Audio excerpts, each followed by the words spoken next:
What makes you happy? Life, in general. I mean, I'm always happy. I mean, I've got nothing to be unhappy about. I find it very difficult to worry. It's like, well, life moves on. I'm just not a worrier. Sometimes I find it really difficult to worry about why people are worrying. I go through life and with a smile on my face, and that's it. You just got to remember that vast majority of people are good and they're kind. That's all you've got to remember. Don't let the buggers get you down.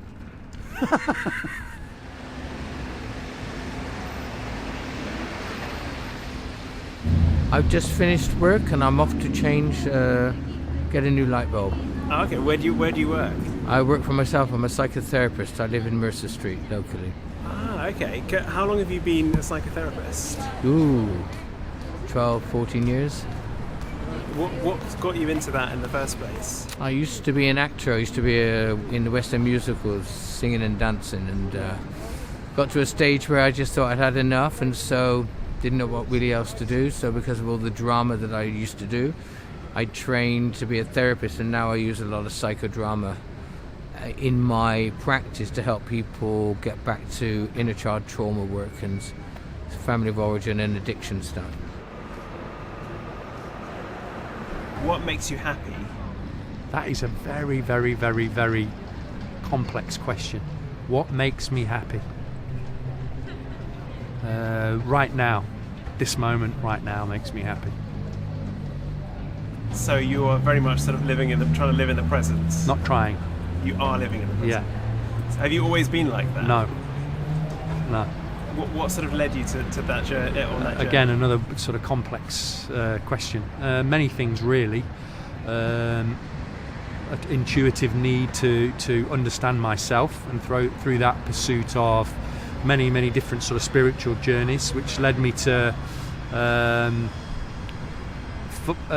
at the forefront of this, I would say my practice of yoga, Kundalini yoga. It's changed my life, and then everything around it.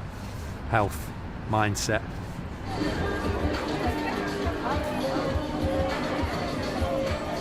If you could go back to your 16-year-old self and give them one piece of advice, what would that be? Do carry on what you're doing, and be a bit more confident in yourself, which I was never been very confident. So you've grown in confidence over time? Yeah. What gave you that confidence? Age. I mean, basically, it's got nothing much to lose. I mean, I'm getting too old to worry about anything. That's basically what it is. I've got no one to please apart from myself and I suppose my wife, but she's happily, easily pleased, I think. Why do you think you didn't have that confidence when you were young?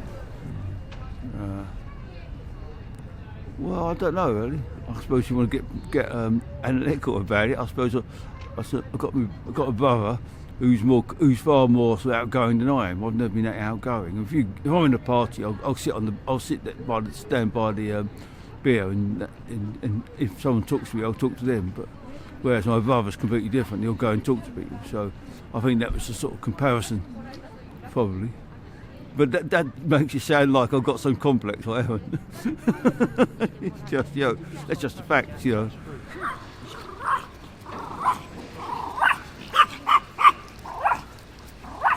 you ever go through a period of therapy before this? Yeah, I went through my own journey of recovery myself. I was in a place where I was in West End shows, hit rock bottom, came out of it. I've worked in 2 prisons, Pentonville and Wandsworth. I've seen the worst. I know you can get something out of it. So what makes me happy is when everyone else is happy. I mean, therapy is about self-awareness.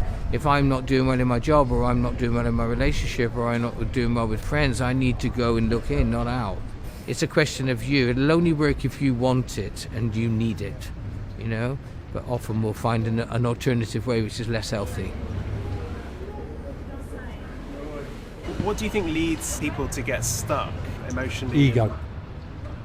The egoic mind, the sort of attachment to the materialistic world that you live in, your persona, your possessions, who you think you are, who you think you should be, who you want to be. All of these are material, are not connected to a higher self. The ego, the trickster, the great trickster, keeps you in those places, keeps you anchored to the material. And so you travel on this wheel, determined spiritually, there's a way that is trying to get you to realise that you're doing or making the same mistakes constantly. The ego stops you from listening to the spiritual and makes you listen to the material. We all do repeat things. Drinking, for example, people drink for other reasons just than the pleasure of drink. Gives you a hangover. It's telling you itself that it's not doing you any good. There's many repeated patterns that go on in our lives, that don't serve us, that do the opposite, but we keep going back to them for some unknown reason. But yeah, there's many functions, that you can utilise: good diet, exercise, good relationships, meditation, yoga. All of these things can begin to quieten the ego, quieten the mind, quieten your propensity to think all the time, so that you become more centered, balanced, and situated in the now, as we were talking about earlier. If your 16-year-old self could see you now, what do you think they would say to you? I think they'd be absolutely amazed that I've managed this long and still sort of survived and been relatively wealthy, etc. So achieved what far more than I ever wanted to achieve, ever thought I would achieve. So that's what I think they would say. I think they would be gobsmacked. So that's a good thing, isn't it? So, what was your goal? What was your dream when you were a child? I never had one. Look past the end of my nose. That's about all I ever did. I did when I was working as well. I never looked further than, I never had any ambition. The hardest thing, interview question was always, what's your ambition? Because I never have one. It's just like, I'll see that when it comes. When I left college, the one thing I didn't want to do is computing. The one thing I ended up doing is computing. That's my one decision in life, and it didn't last very long. I didn't discover that's the only thing I could ever do. It's the only thing I'm vaguely good at, or vaguely. So do you think people make themselves unhappy by striving for too lofty a goal? Well, I can do, yeah, absolutely. Yeah, I mean, if you strive for too much, you're not going to get there. You aim for the pavement, you might get to the sky, but if you aim for the stars, you're disappointed if you don't get there, are you? Is there one event in your life that maybe brought you the most unhappiness? It has to be the death of my mother, I suppose. Death of a boyfriend. But the mother once, because I was 4 and got a bit lost, didn't know. I had the love, the family's there. Father got a bit lost. An elder sister, 2 older brothers, and nobody's talking about it. Don't talk about it. Your father can't speak. But what does a 4-year-old do in that time? And I don't blame any of them, but that was quite a difficult time for me because I went from experiencing enormous love and nurture to being totally lost and confused, and I think that's part of why I've gone on to do what I'm doing. Safe and secure attachment is what we want growing up as children from parents. If we don't get that, we have a fearful attachment, to keep it simple. What happens as soon as we don't feel safe or not comfortable being us, we adapt, we people please, we might tell jokes, we'll dress, we'll do something that makes us feel like we fit in because something on the inside is telling us we don't feel right or I'm not enough.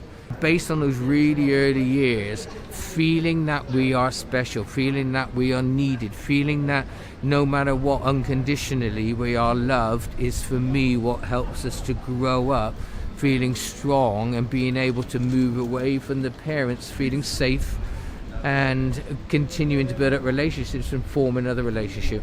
All too often there's a lot of fear that goes on in children, scared, things that we might not think of, neglect, loneliness. The parent might be working away and it needs 2 parents, Most people think, oh, that happened, get on with it. But you don't notice it until you're in another relationship which is close and you're intimate, and then it will trigger stuff that happened a long time ago, and that's where I come in and I do a lot of work repairing the stuff that gets triggered. Where does religion fit into this? At the very source of it, at the very beginning of it, at the genesis of it. One into multiple. I think that one can be found in all religions. It's sort of like we are all branches of the same tree. Yeah. We're all the same tree. We're all the tree. We're all the tree, yeah. So in that sense, we are all... It's not that we're all connected, it's that we are all the same. We're all one. We're all one. Yeah. Yeah. Well, that's quite a profound perspective, isn't it? But it's a beautiful perspective, isn't it? You know, if you believe, you know, for example, if I believe you are me and I am you, then therefore I will have respect first for myself and also for you. Because what I do to you, I'm doing to myself fundamentally. So if I love you, you'll love me back. If I hate you, you'll hate me back. Really, if you knew that we're all of these powerful star seeds, that we all come from the same place and we're all going to return there, then there would be nothing but love and understanding and acceptance. At this point in your life, Yeah. what do you get most excited about? Excited is not really the sort of thing I do, because I'm sort of fairly steady sort of individual. You know, I'm always happy, so you know I don't look forward. I mean, if I go on holiday, I don't look forward to it. I'm just booked it and that's it. I forget about it until about a week before, and I think, oh, I'm going on holiday next week, and I don't sort of. So I think that's just wishing your life away, really. Which I know a lot of people are not like that. They're thinking about ahead. Oh, I'm looking forward to my holiday. Got to look forward today. This is what I do. If you can build it up too much in your head, you know, it comes to a bit of an anticlimax. I think it's not really an anticlimax for me, because I always get so positive about anything I do. I could go anywhere, I could still find something positive about it. I mean, there might be a lot of negatives, but I ignore them. So that comes back to what you were saying about aspirations. Yeah. If you're not expecting too much, then you're easily Absolutely, pleased. I'm easily pleased. Exactly, I'm easily pleased. That's the word. I'm not clever enough to be miserable. I'm one person who used to work with me. He's too complex to be happy. And I said I'm too simple to be unhappy. I mean, which is basically me. You know.